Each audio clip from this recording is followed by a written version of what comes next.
Tutorial number 2 for trap beat making, adding chords to your composition. On today's ThinkShare.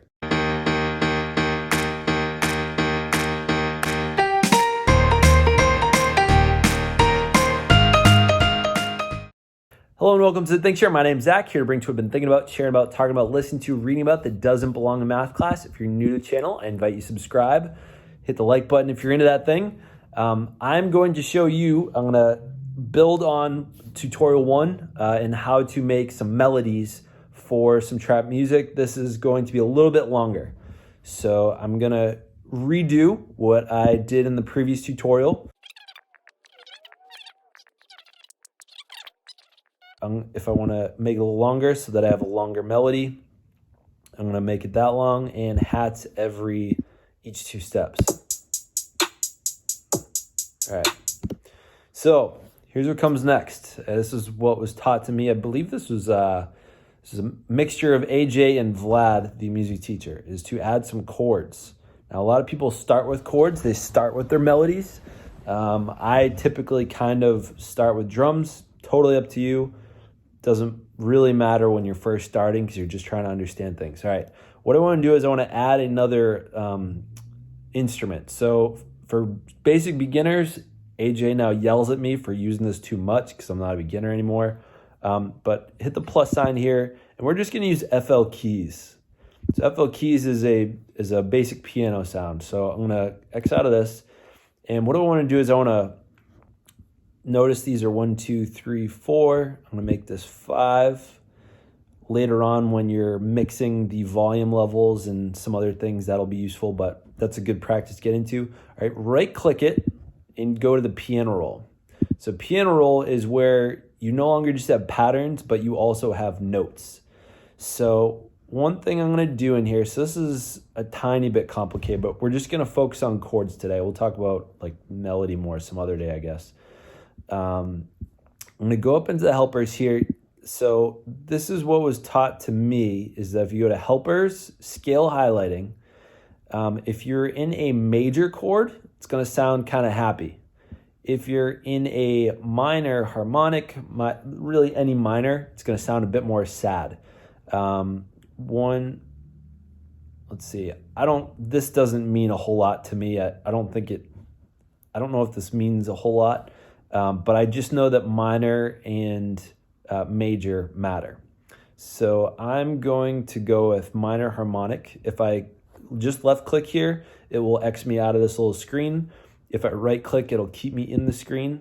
So if I wanted to change one of those. Now what you'll notice in the background over here was that these highlights changed. So they no longer are the same as these black and white notes.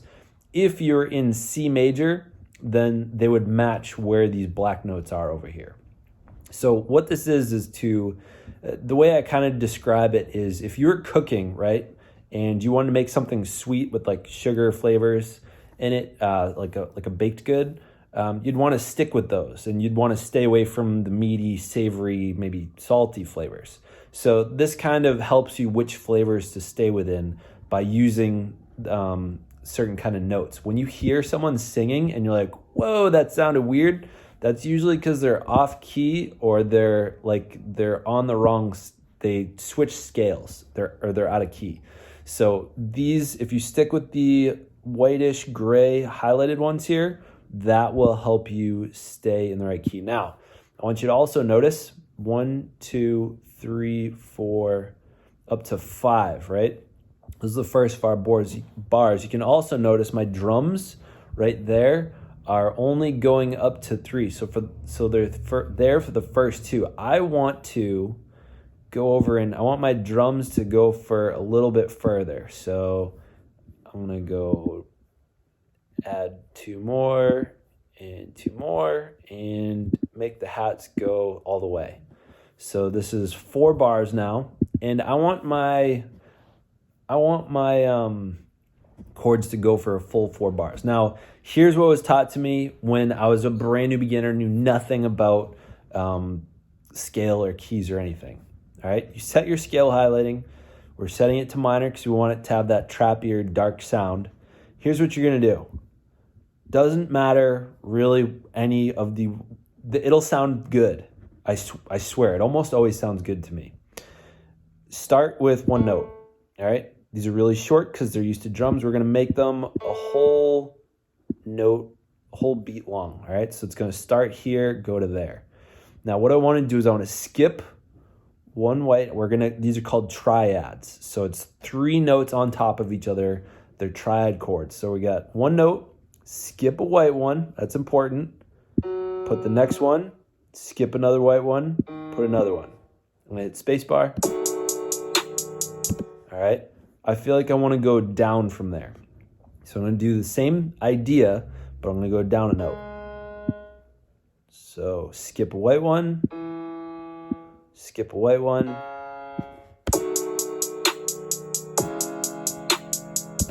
I think I'm going to go up a bit higher. Now this is where the creativity comes in, is hearing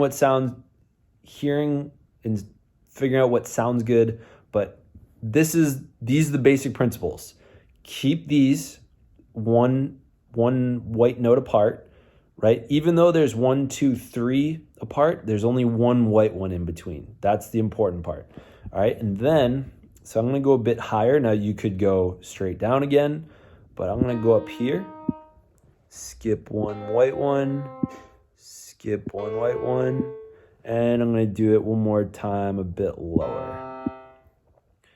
Skip a white one. Actually, I'm going to go here instead. All right, let's hear how it sounds.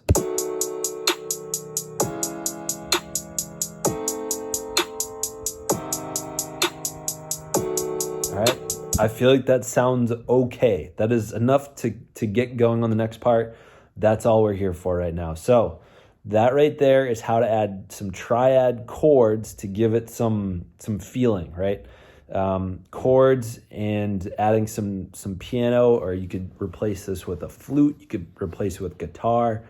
There's a lot of different things you can use, but this is super basic for brand new beginners to FL Studio, to making music. This is not, if you play around with that if you're making your very first beat, this is what you want to do. Add some chords. This is what I always have my students do, because that's how it was taught to me not that long ago. All right, just kidding. We're going to finish this part off, is we're going to put it into the song. So similar to last time, we're going to X out of that. We're now in the song area, right? View playlist.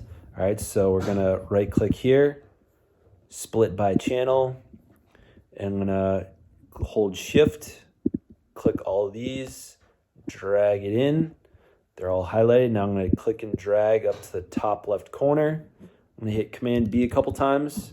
And what I usually coach my students for the first time that they're listening to it, if you think about like an intro to a song, a lot of times it'll sound different for the first 8 bars, and then it will sound like they go into it. So this is how you make that sound. So that's still the pattern. Switch the song. So if I click play, I get that going on.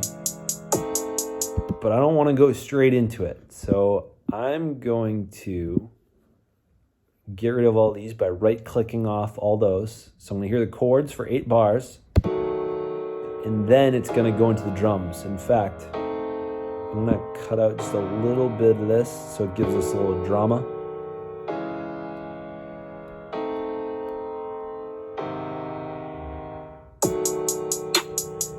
All right, that's how you pretty much start your next song. All right. Hope this was useful. Thanks for watching. Stay weird.